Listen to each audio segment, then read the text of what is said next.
Years ago, when we laid out our budget, we made a bold commitment. By 2025, at least 1 in 10 cars sold in Canada would be electric. It was an ambitious goal, but we didn't just set it and forget it. We took action. We rolled up our sleeves and got to work ensuring electric vehicles became more affordable for Canadians. We invested heavily in manufacturing, focused on critical minerals, and built a strong foundation for the future. And guess what?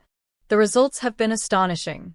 More Canadians are embracing electric vehicles than ever before, and we didn't just meet our target. We crushed it. We hit that milestone a full 2 years ahead of schedule. But here's the twist. Some believe they can flood the US market with these vehicles without facing any barriers. Think again. The US is now threatening a massive response. They plan to slap a 100% tariff on every single car that crosses the border. Yes, you heard that right. Every single one. The message is clear. Those vehicles won't be easy to sell in the US anymore. And the real kicker? There's an underlying push to make electric cars the standard for everyone, but not everyone is on board. Many simply don't want them. Sure, there's a market for EVs, but is it truly universal? Some argue it's more of a niche market than a global revolution. And even if demand skyrocketed, there's another huge problem: electricity supply. Do we even have the infrastructure to support an all-electric future? Not right now. Meanwhile, former US President Donald Trump is charging full speed ahead with a bold, unapologetic trade policy shakeup, and it's sending shockwaves through the long-standing economic partnership between the US and Canada. For decades, these two nations have been inseparable in a massive trade relationship. Imagine it. Cars rolling off production lines, steel beams shaping towering skyscrapers, aluminum fueling industries, and even dairy products crossing the border daily. Just last year, trade between the two nations soared past $900 billion. Canada alone exported approximately $350 billion worth of goods to the US, with over 60% of its vehicles and a massive chunk of its metals heading south.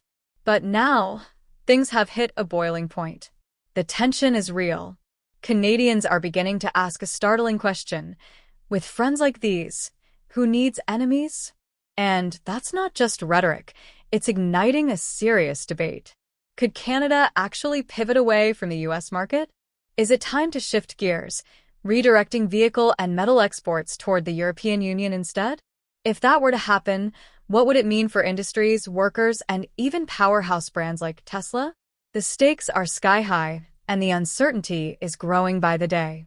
And then, there's Trump's latest bombshell, a move so shocking it has left Ottawa in complete disbelief. He's proposing tariffs as high as 100% on Canadian vehicles and metals. Let that sink in. A full-scale economic squeeze that could reshape the entire landscape of cross-border trade. The reaction? Shock. Scramble. Strategic recalibration. Trump isn't mincing words.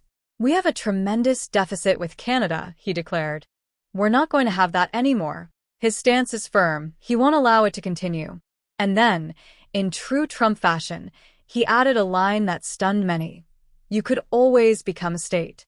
If Canada were a state, there'd be no deficit, no tariffs, no trade imbalance. Problem solved. Of course, that's not a serious proposal, but it certainly highlights just how intense this trade battle is becoming. And make no mistake, this isn't just a minor trade dispute. This is a full-blown economic cannon blast aimed straight at one of Canada's most vital lifelines. The US imports more than 2 million Canadian-made vehicles every year. Picture this. Pickup trucks rolling off Ontario assembly lines, SUVs built in Quebec, and a staggering flow of steel and aluminum, essential for everything from bridges to beer cans. If these tariffs become reality, the repercussions will be seismic. Trump's reasoning? National security concerns. Protection for American industries. It's all part of the America First playbook he's been championing for years. But here's the real question. What if these tariffs don't get the response he wants? Some insiders are whispering that if Canada doesn't bend, even tougher measures could be on the horizon. This trade war is just getting started, and the consequences? They could reshape the future of the North American economy in ways we've never seen before. What happens when the US goes after one of Canada's biggest exports? Oil and natural gas. Every single day, nearly 4 million barrels of Canadian oil flow south, fueling American cities, industries, and homes. But if this fight escalates, could that energy supply be the next target? One thing's for sure, Canada isn't backing down. In fact, officials are making it crystal clear. If you pick a fight with us, we'll fight back. And that's exactly what's happening. A tit-for-tat showdown is brewing. And now, things just got personal. A Canadian member of parliament has thrown down the gauntlet, proposing a 100% tariff on Tesla. Yes, Tesla, the electric vehicle powerhouse led by none other than Elon Musk. But why Tesla? Why target a company that's at the forefront of the EV revolution? Well, this isn't just some random move, it's both personal and strategic. Canada's retaliation won't be messy. It'll be precise. Surgical. Another official made that clear. Our response will be a lot more calculated than theirs. That means instead of going after everything, Canada is eyeing one of America's most prized economic assets. And make no mistake, Tesla isn't just another car company. It's a $1 trillion tech and automotive juggernaut.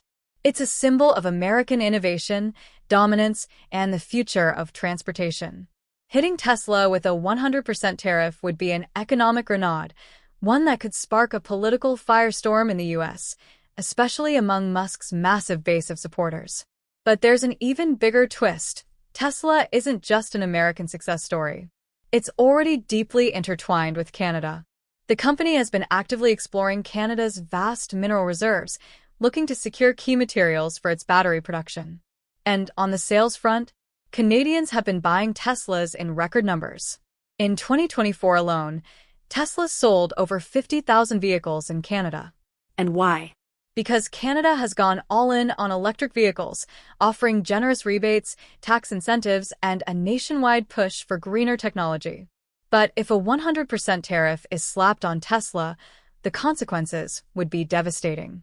A Model Y that currently sells for $50,000? Overnight, it would cost $100,000. Sales? Gone. Demand? Destroyed. Tesla's North American growth? Severely crippled. And it doesn't stop at the showroom. This move could wreck Tesla's carefully laid plans to source lithium, nickel, and other critical battery minerals from Canada, places like Sudbury and Manitoba, which hold some of the richest mineral deposits in the world. Even Elon Musk himself has admitted it. Canada could be a game changer for Tesla's supply chain.